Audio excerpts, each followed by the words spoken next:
Bien, María, a veces nosotros andamos modo piloto automático, ¿sí? No somos conscientes de nuestro comportamiento, de lo que decimos, de nuestras emociones, vamos llevándonos por delante al que se nos De atraviesa. acuerdo.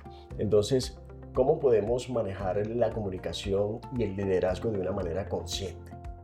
Bueno, pues estoy de acuerdo. Y no diría que a veces, casi todo el tiempo andamos en piloto automático. La vida nunca como que actuamos por reflejo. Ujú. Y ahorita vamos a ver que, claro, nuestras emociones conducen mucho esa práctica y también todo lo que nos decimos a nosotros de nosotros y lo que tenemos en nuestro cerebro. Pero en comunicación nosotros hemos diseñado 4 claves o principios clave que tenemos que tener en cuenta y que nos van a ayudar muchísimo a gestionar tanto la comunicación como todas las variables que lo acompañan. Ok. Esas 4 claves son, primero, conciencia y autoconciencia.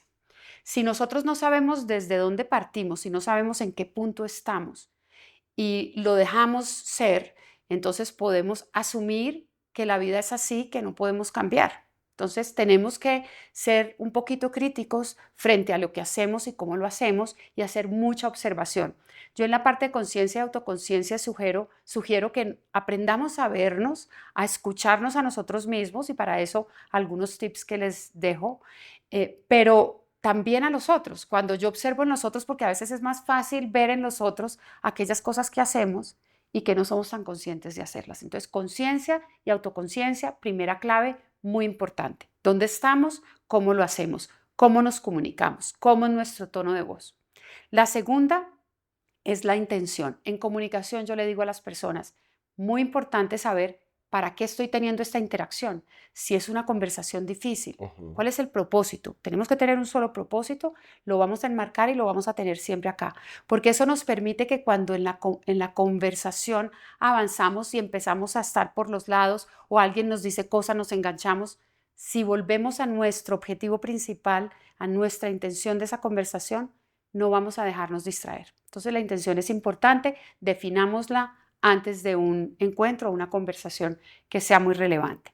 La preparación, en general la preparación sí me sirve para todo tipo de conversaciones o presentaciones o formas de hacer una sustentación, por ejemplo. Entonces la preparación es saber que tenemos que estar atentos, si ya hicimos conciencia Ujú. de lo que tenemos que mejorar, a nuestra forma de presentarnos, a la puntualidad, por ejemplo, porque todo comunica. Sí. Entonces tenemos que prepararnos con anticipación, cómo nos vamos a ir a tal lugar, a qué horas tenemos que llegar para llegar muy puntual, cuál es el entorno en el que vamos a sostener esa interacción o ese relacionamiento con las personas. Entonces preparar todos esos aspectos, cómo hablamos, cómo nos expresamos, el tono de voz, etcétera. Sí, porque no es lo mismo hablarle a un jefe Correcto. que a un empleado, por ejemplo, ¿no? ¿Cómo hacerle llegar ese mensaje, ¿no? Correcto, y tocas un punto súper importante y es que en la preparación lo más importante que tengo que tener en cuenta es a quién le hablo. Ujú. Siempre nuestro público tiene que ser el eje hacia el que nosotros vamos a enfocar nuestra comunicación. En las organizaciones, ¿a quién le hablan? Ujú. Porque muchas veces las organizaciones hablan muy bien de ellas mismas, pero si no le están hablando a personas que entiendan su vocabulario, si solo hablan financieramente o hablan técnicamente, pues las personas no los van a entender. Entonces, muy importante ese punto, Alex, gracias, porque tenemos que prepararnos de acuerdo con la audiencia a la que le vamos a hablar. Y la repetición, que yo la sumo a práctica, la repetición es que tenemos que reiterar la forma como hacemos las cosas, cómo nos preparamos, cómo intencionamos y cómo hacemos conciencia. Todos estos pasos siempre repetir. ¿Por qué repetir? Porque en la repetición es que yo logro el impacto. Por eso la publicidad Ujú. siempre es a partir de la repetición y la gente va grabando en su mente eso. Entonces, si yo tengo claro lo que debo decir o lo que voy a decir y soy coherente, entonces la repetición y la práctica son muy importantes. Como dices, ¿no? La práctica hacia el Sí, maestro. la práctica hacia el maestro, totalmente. Entonces, en esta masterclass veremos que las emociones son parte intrínseca de nuestro proceso comunicacional y también con toda la caja de herramientas que les entregamos, va a haber unas acciones y podemos definir nuestro propio plan de acción a partir de esto y con eso practicarlo. Hacer respiraciones antes de una conversación difícil, mantenernos en el enfoque, muchos tips que nos pueden ayudar y que los vamos a estar practicando todo el tiempo, en todas las interacciones. Esa es la idea hoy. María, otro asunto que me gustaría conversar es el origen de las emociones. ¿De dónde vienen las emociones? Eh, Vamos por la vida muy reactivos, contestando cualquier cosa a la primera, y mucha gente lo atribuye a lo genético porque dice, no, es Mm. que sacó el genio del papá, es igualito al papá. Entonces, siempre he tenido como esa curiosidad de saber si nacemos así o nos hacemos emocionalmente de alguna manera. Bueno, Alex, pues yo te digo que son las dos cosas. Ok. Tenemos una carga genética, claramente, y como en todo lo que conforma nuestra biología y nuestro cuerpo, la carga genética tiene un impacto. Entonces, si nacemos, si tenemos una predisposición, por ejemplo, a la tristeza, a la depresión, a la rabia, tenemos una predisposición genética. Pero por otro lado está el entorno, lo que nos forma en el entorno, y en el entorno podemos o no desarrollar estas formas de actuar. Uf, Entonces, aquí lo que quiere decir es, si mi entorno facilita o hace que eso se refuerce, muy probablemente yo voy a estar desarrollando esa forma. Si estoy en un entorno donde la gente se grita o acepta que se pasen los límites o tiene unas explosiones emocionales que no son sancionadas, digamos, de alguna manera o no son controladas, pues eso va a hacer un impacto. Entonces sí nacemos, pero como en las mismas enfermedades, y pongo un ejemplo, la diabetes, podemos tener un 50% de posibilidades de desarrollar la enfermedad o no. Si nosotros sabemos que tenemos eso y podemos, que tenemos esa predisposición ujú, genética y podemos cuidar la forma de hacer ejercicio, de comer, de no incentivar que se nos suba la insulina, pues claramente no vamos a desarrollar esa, o posiblemente, o más probablemente, no vamos a desarrollar esa enfermedad. ujú, Entonces, pasa lo mismo con las emociones. Yo puedo tener esa predisposición genética, pero eso no es una excusa para que yo no trabaje para gestionar, exacto. ¿verdad? Pero por el otro lado está ese entorno y también la cultura. Otro ingrediente adicional, además del entorno en el que crezco y en el entorno en el que me desarrollo, es la parte cultural. Hay unas culturas que son más propensas a permitir la explosión emocional o las formas de comunicar y expresar sus emociones con mucha fuerza, y otras en las que no. Entonces, no es determinística ninguna de las tres, o sea, ni la genética, ni el entorno, ni la cultura. Tenemos es que comprender cuáles comportamientos o cuáles expresiones de las emociones vienen de cada uno de esos orígenes, y Ujú. eso nos va a permitir moldearnos. Entonces, la excusa de que tiene el genio del papá, no. Podemos también hacer muchas cosas para, para gestionarlo y para cambiar esa forma de hacerlo.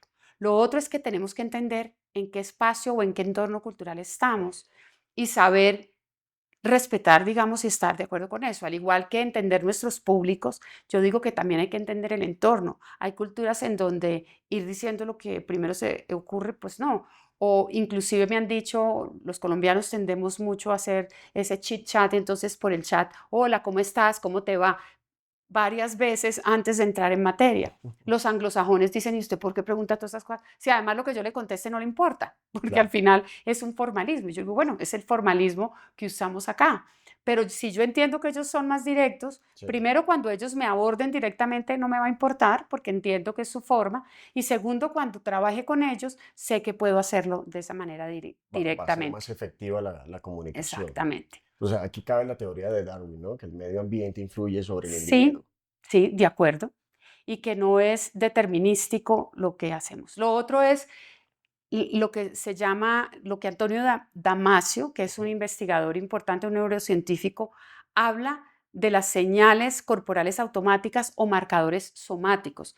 Eso se refiere a que también las experiencias, entonces ya tenemos la genética, el ujú, entorno, la cultura y y la historia. la Es historia. decir, cuando nos suceden cosas, vamos marcando en nuestro cuerpo, vamos generando en nuestro cuerpo como unas señales de alerta. Recordemos que vivimos en modo supervivencia. Ujú. De alguna manera, los seres humanos tenemos ese primer instinto de supervivencia. Ahora no nos podemos quedar ahí todo el tiempo porque eso es una carga muy fuerte emocional para nuestro cuerpo y eso puede enfermarnos. Y lo vamos a tratar más adelante cuando hablemos de la parte hormonal.